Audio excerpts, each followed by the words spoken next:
Alors, dans cette petite vidéo, je vais te parler de mouvement balistique. Le mouvement balistique, qu'est-ce que c'est? C'est un mouvement, déjà, qui est bidimensionnel, contrairement aux autres mouvements que l'on a étudiés, comme le mouvement rectiligne uniforme et le mouvement rectiligne uniformément accéléré, qui, eux, se caractérisent donc par le fait que ce sont des mouvements unidimensionnels. Ce sont des mouvements qui n'ont lieu que sur un axe. Or, ici, le mouvement balistique, c'est un mouvement qui a lieu sur, qui doit être, pour être représenté, doit être représenté sur deux axes. Voilà. C'est un mouvement bidimensionnel. Alors maintenant, qu'est-ce qui caractérise un mouvement balistique? Eh bien, on dit qu'un objet, un projectile quelconque, poursuit un mouvement balistique dès lors que ce dernier est projeté, propulsé donc à une certaine vitesse V0, vitesse initiale V0, en formant un angle θ non nul avec l'horizontale. Voilà. Non nul, alors l'angle θ, précisément, il est compris donc entre 0 et pi demi, si je parle en radian, donc entre 0 et 90 degrés. Voilà. Alors, si l'angle vaut 90 degrés, on n'est plus dans un mouvement balistique, on est dans un mouvement qui serait vertical, et donc c'est un mouvement rectiligne uniformément accéléré. Voilà. Donc l'angle doit vraiment se situer dans cet intervalle-là. D'accord? Et en fait, alors ça on va le prouver, mais la trajectoire d'un tel projectile, qui suivrait les conditions que j'ai établies, bien poursuit une trajectoire parabolique. Voilà. Donc forcément qui ne peut pas être donc caractérisé par une seule dimension. Et nous, on va ici dans cette vidéo déterminer comment est-ce que l'on peut établir les équations horaires de position, de vitesse et d'accélération. Voilà. Alors déjà, il faut savoir que tout le long de son mouvement, l'objet est soumis à une accélération qui est dirigée vers le bas. Voilà, une accélération qui est dirigée vers le bas, c'est simplement l'accélération gravitationnelle, donc l'accélération de la pesanteur. On rappelle que là on considère, enfin dans cette vidéo je vais considérer le mouvement balistique donc sans frottement, donc on va considérer que l'unique force qui s'exerce sur l'objet, sur le projectile durant son mouvement, c'est la force de pesanteur. Donc si l'on applique la seconde loi de Newton, qu'est-ce que l'on remarque? C'est quoi la somme vectorielle des forces qui s'exercent? Ici, il n'y a qu'une seule force, c'est la force de pesanteur. Voilà. Maintenant, si l'on projette donc ce vecteur sur l'axe des ordonnées et des abscisses, qu'est-ce qu'on remarque? Déjà, sur l'axe des abscisses, c'est assez simple. Il n'y a pas de composante horizontale, et la composante verticale, c'est FP, c'est mg. Donc l'accélération, il y aura, en fait seulement si on réalise, il y aura pas d'accélération en x, à ax vaut 0. Par contre, il y aura une accélération en y. Ouais, oui, donc à la verticale. Et cette accélération-là, elle vaut g. Alors pour précisément moins, là j'ai oublié le moins, en fait c'est moins fp, parce que si on projette le vecteur force de pesanteur sur l'axe vertical, donc sur l'axe des ordonnées, c'est moins fp ici. Donc en fait l'accélération est égale à moins g, voilà, qui vaut 9,81 mètres par seconde au carré. Donc l'objet est soumis à une accélération constante qui vaut environ 9,81 mètres par seconde au carré. Bien, donc ça c'est la première information. Donc, j'ai l'accélération en fonction du temps. C'est donc selon x et y. Donc, l'accélération en fonction du temps, c'est 0 en ce qui concerne l'axe des abscisses. Et puis, c'est moins g en ce qui concerne l'axe des ordonnées. Voilà. Bien. Maintenant, on va déterminer, grâce à cela, l'équation horaire de vitesse. Et comment est-ce que l'on va procéder? Assez simplement. Parce que l'on sait que la dérivée de la vitesse en fonction du temps, c'est précisément l'accélération. Donc, on a vu dans une autre vidéo, si on connaît l'accélération, et qu'on veut la vitesse, Et il suffit d'intégrer.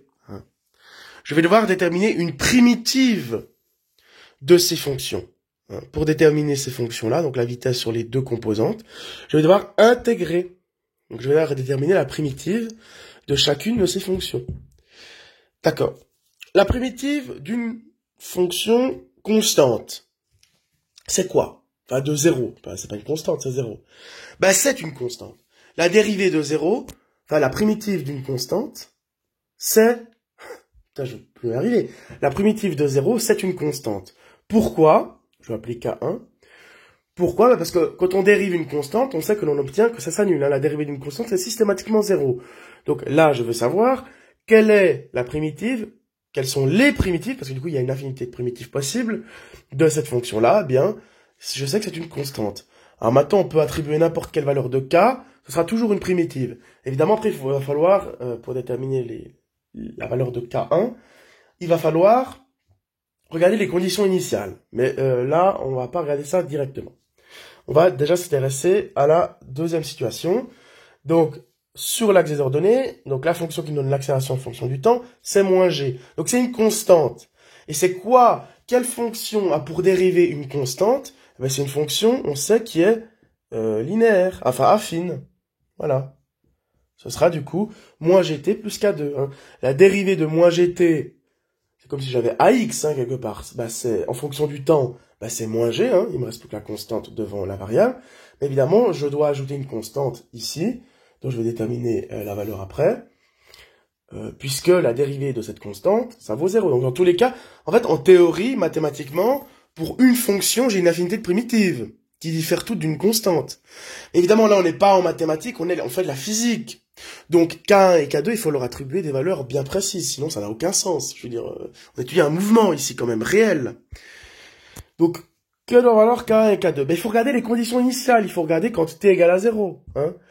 En fait, K1 et K2, c'est la valeur de la vitesse en abscisse et en ordonnée à l'instant initial. Donc il faut regarder, il faut regarder du côté du vecteur V0. Regardez, il y a donc deux composantes, composante X et composante Y. Il y a V0X et V0Y. Hein, le vecteur V0 peut se décomposer sur les deux axes. Et c'est ça qu'il nous faut. Hein. En fait, K1 et K2, c'est simplement la valeur de la vitesse à cet instant. Hein. C'est la norme de ces deux composantes, finalement. Alors, comment on peut déterminer ça? Bah, finalement, c'est de la trigonométrie.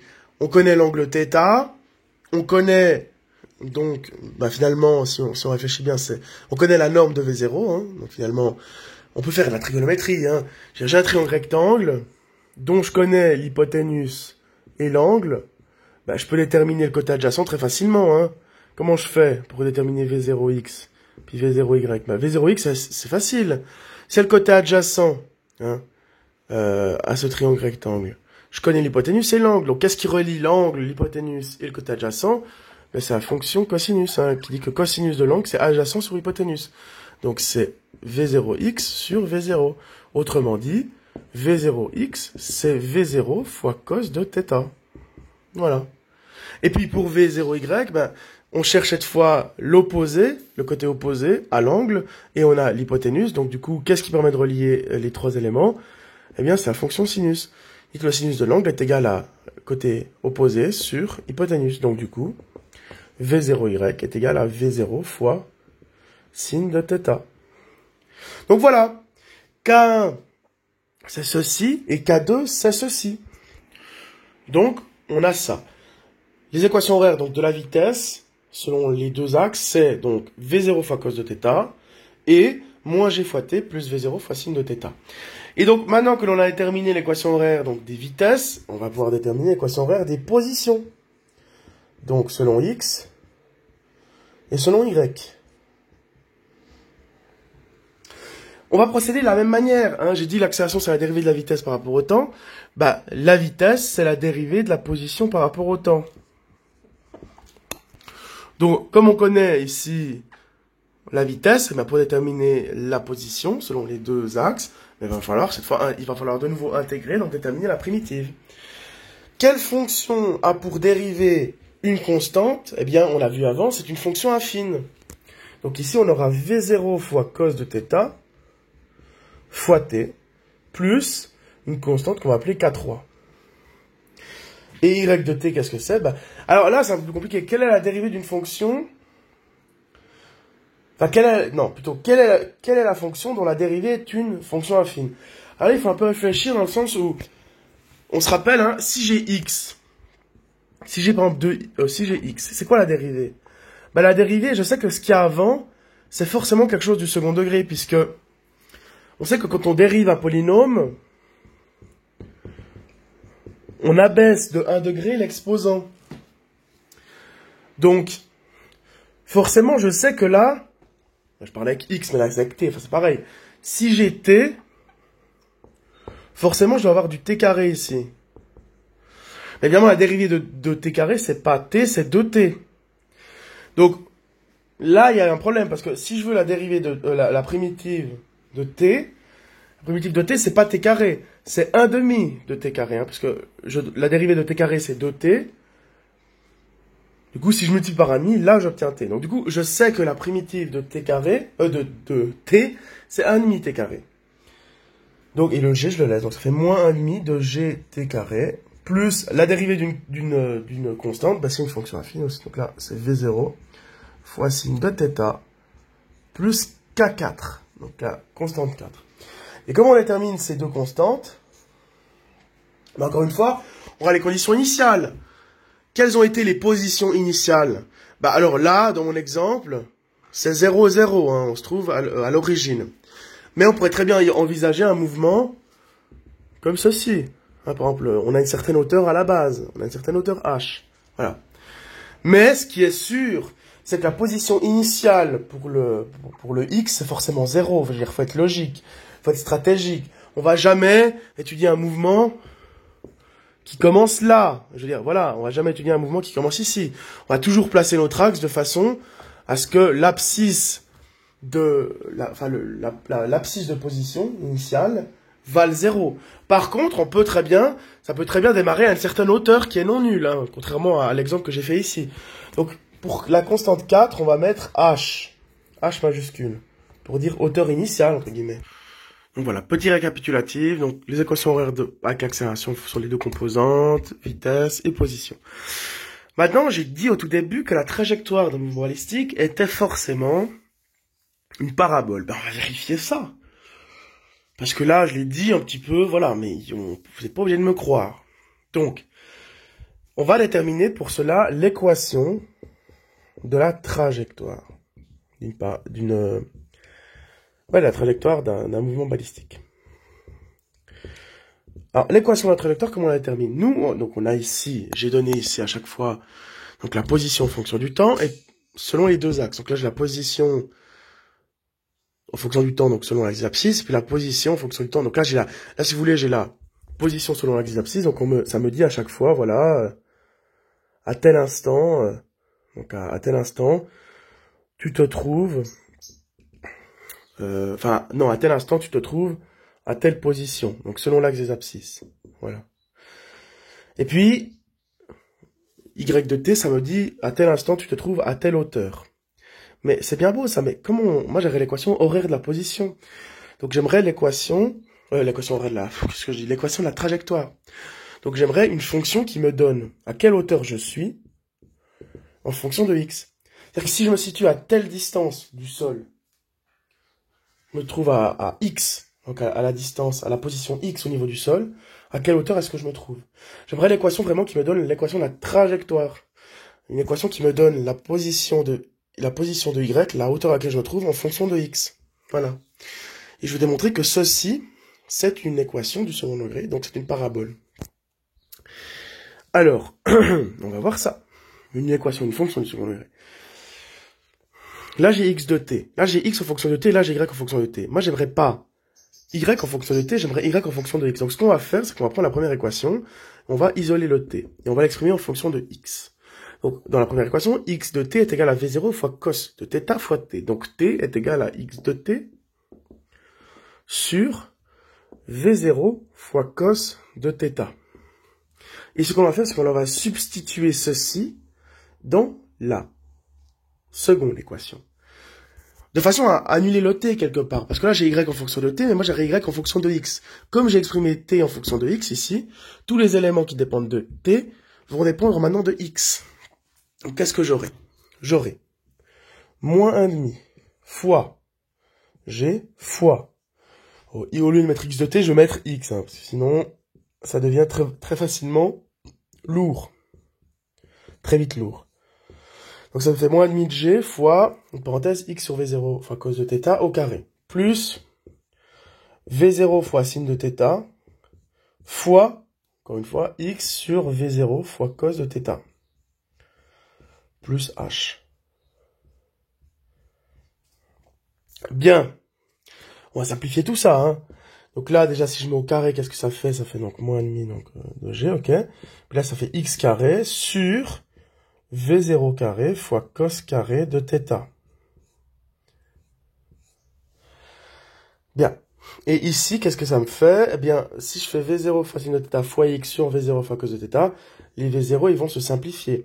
Donc j'aurai x, enfin j'aurai en fait sin de θ sur cos de θ fois x plus h.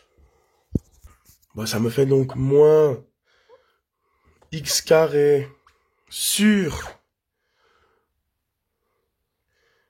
ça me fait... Non, qu'est-ce que je dis? Oui, ça me fait moins g sur 2v0 carré fois cos carré de θ fois x carré plus... Alors, sin de θ sur cos de θ, ben, c'est la définition de la tangente. Hein, donc ça fait tan de θ fois x plus h. Mais qu'est-ce que l'on a? Bon, j'ai fait exprès de mettre en évidence le x carré et le x. Mais on a une fonction du second degré. Donc la représentation graphique d'une fonction du second degré, c'est une parabole. Et concave, hein, ici la parabole, c'est donc la représentation, enfin la trajectoire dans un mouvement holistique, c'est bien une parabole concave. Voilà. Alors comment est-ce que l'on peut déterminer maintenant la hauteur maximale de la... Voilà, la hauteur maximale du projectile. Bah, moi, je raisonne de la façon suivante.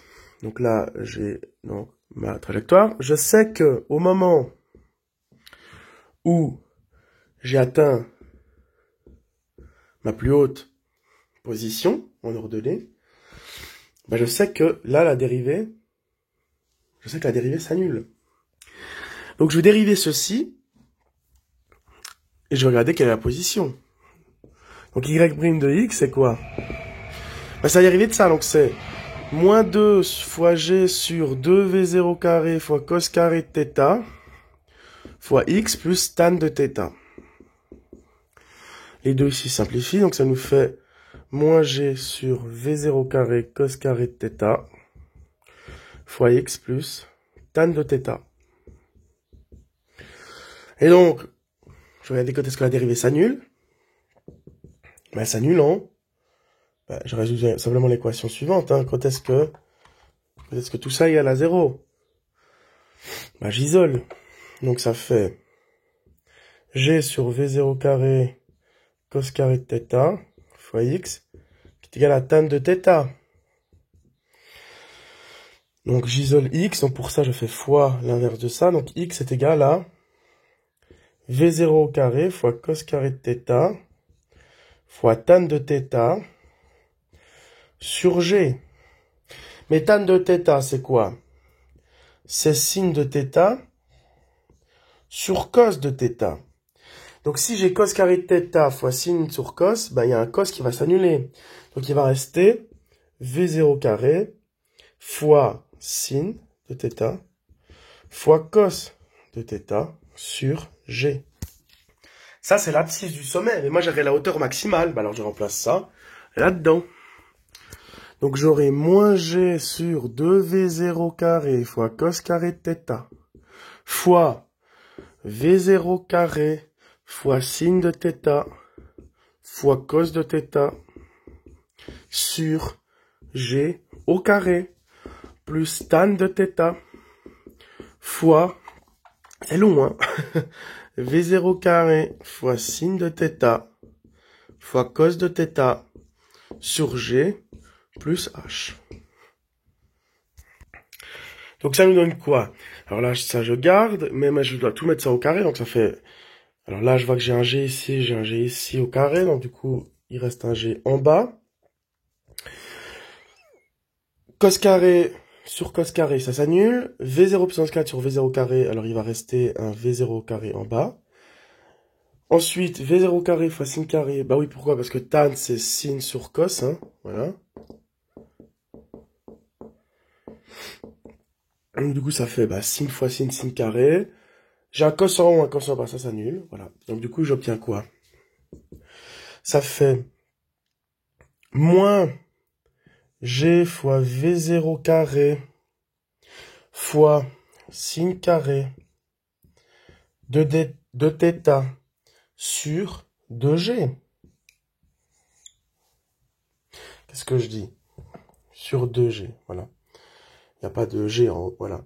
Plus V0 carré fois sin carré de θ fois... Non, voilà, c'est tout sur G. Plus H. Maintenant, je mets tout au même dénominateur. En tout cas, je mets ces deux éléments au même dénominateur. Donc là, je multiplie par 2 en haut, par 2 en bas. Qu'est-ce qu'on remarque? On a moins V0 carré sin carré de θ, plus 2 V0 carré fois sin carré de θ. Donc il va rester simplement V0 carré fois sin carré de θ sur 2G. Plus H. Voilà la hauteur maximale comme on peut l'obtenir.